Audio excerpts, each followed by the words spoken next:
கர்த்தராகிய இயேசு கிறிஸ்துவின் நாமத்தினாலே நான் உங்களை வாழ்த்துகிறேன். இந்த ஆசீர்வாதத்தின் விடியல் என்று சொல்லக்கூடிய இந்த நிகழ்ச்சியிலே இந்த கால வேளையில் உங்களை சந்திப்பதில் மிகுந்த மகிழ்ச்சி அடைகிறேன். இந்த நாளில் நான் உங்களோடு கூட பகிர்ந்து கொள்ளும்படியான தேவனுடைய வார்த்தை புலம்பல் 5ஆம் அதிகாரம் 21ஆம் வசனம்.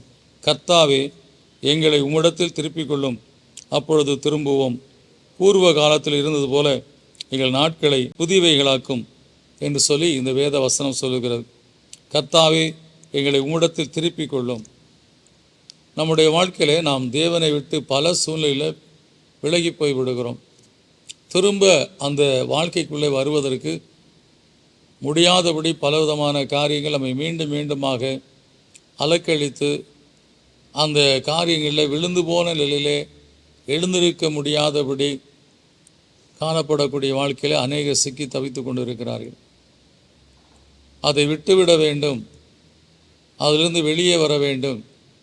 அது எனக்கு உகந்த வாழ்க்கை கிடையாது, இந்த வாழ்க்கை எனக்கு வாழ ஒரு இஷ்டமில்லாத நிலையில் அந்த வாழ்க்கையை வாழ்ந்து கொண்டிருக்கிறேன் என்று சொல்லக்கூடிய நிலையில் பலர் பல காரியங்களை சொல்லி கொண்டு இருப்பார்கள். On compulsion I am living like this என்று சொல்லக்கூடிய காரியத்தை சொல்லுவோம். அதெல்லாம் நம்மை நாமே ஏமாற்றிக்கொள்ளக்கூடிய ஒரு காரியங்கள். வேதம் சொல்லுகிறது, ஆண்டவரே, இந்த வாழ்க்கையிலிருந்து என்னை திருப்பிக் கொள்ளும். இஸ்ரவேல் ஜனங்கள் ஒரே ஒரு பெருமூச்சு தான் விட்டாங்க. ஆண்டவரே, எவ்வளவு காலங்களுக்கு நாங்கள் இந்த பார்வோனுக்கு செங்கல் செய்து கொண்டு எங்கள் பிள்ளைகளுக்கும் எங்களுக்கும் ஒரு உரிமையில்லாத ஒரு வாழ்க்கை வாழுகிறது என்று சொல்லி மிகுந்த வேதனையோடு அவர்கள் பெருமூச்சு விட்டார்கள். இந்த ஒரு பெருமூச்சு கர்த்தருடைய சமூகத்திலிருந்து அவர்களுக்கு இரக்கத்தை கொண்டு வந்தது. மோசையும் ஆரோனை அனுப்பி அவர்களை அந்த எகிப்து தேசத்திலிருந்து கர்த்தர் விடுவித்தார். அதுபோல் இந்த பதிலில் சொல்லப்பட்டது போல, கர்த்தாவே, எங்களை உம்மிடத்தில் திருப்பிக் கொள்ளும். I want to come back to you. நான் மறுபடியும் உம்முடைய பிள்ளையாய் வாழ ஒப்புக் கொடுக்கிறேன், எனக்கு இறங்கும் என்று சொல்லி தேவ சமூகத்தில் நாம் ஜெபிக்கும்போது நிச்சயமாக இந்த வசனத்தை சொல்லப்பட்டிருக்கபடி நீர் எங்களை திருப்பிக் கொண்டால் யாரும் அதை தடுக்க முடியாது. எந்த சத்துருடைய கிரியைகளுக்கு விரோதமாக நிற்க முடியாது.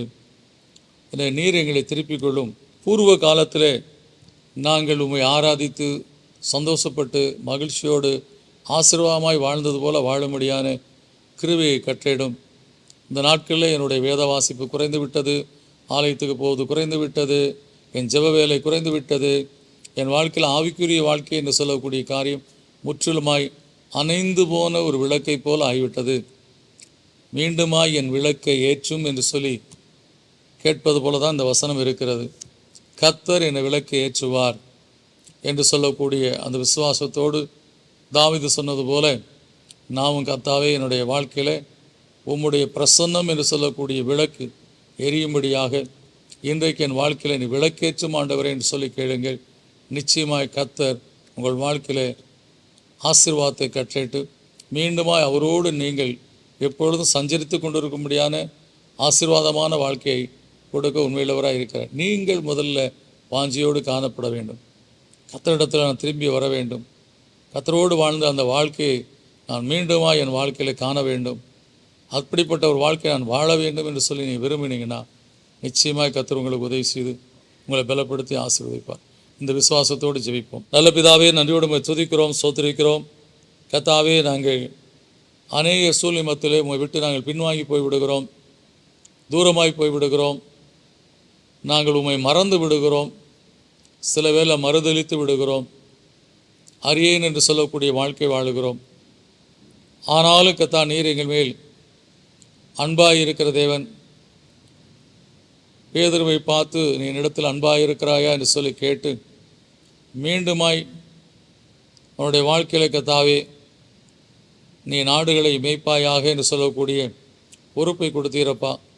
அதுபோல கர்த்தாவே, இந்த கால வேளையிலும் நீ என்னிடத்தில் அன்பாய் இருக்கிறாயா, நீ அன்பாய் இருந்தால் அந்த உலகத்தின் காரியத்தை நோக்கி போகாதபடி என்னையே நீ நோக்கி கொண்டிருப்பாய், என்னோடு இருக்க பிரயாசப்படுவாய். நானும் உன்னை என்னோடு வைத்துக்கொண்டு ஆசைப்படுகிற தெய்வம் என்பதை கர்த்தாவே நாங்கள் புரிந்து கொள்ளும்படியாய் இன்றைக்கு இந்த வசனத்து மூலமாக உணர்த்தினதுக்காக ஸ்தோத்திரமப்பா. என்னிடத்தில் வருகிற நான் புறம்பே தள்ளுவதில் என்று சொல்லியிருக்கிறேன். அதுபோல கர்த்தா, இந்த கால வேளையில் யாரெல்லாம் பிரிந்து போன வாழ்க்கையிலே, கடந்து போன வாழ்க்கையிலே, மறுதலித்து போன வாழ்க்கையிலே, அறியேன்னு சொல்லி வாழுகிற அந்த வாழ்க்கையிலே திரும்பவுமாய் இடத்துல வர வேண்டும் என்று சொல்லி வாஞ்சிக்கிறார்களோ ஒவ்வொருடைய உள்ளத்திலும் உடைய கிருபை கடந்து வரட்டும், உடைய பிரசன்னம் கடந்து வரட்டும். இந்த வாழ்க்கை மீண்டுமாய் ஒளியூட்டப்பட்ட ஒரு வாழ்க்கையை மாறட்டும். உங்களுக்குள் பிரகாசிக்க அருள் செய்தலும் இயேசுவின் நாமத்தில் கேட்கும் நல்ல பிதாவே, ஆமென்.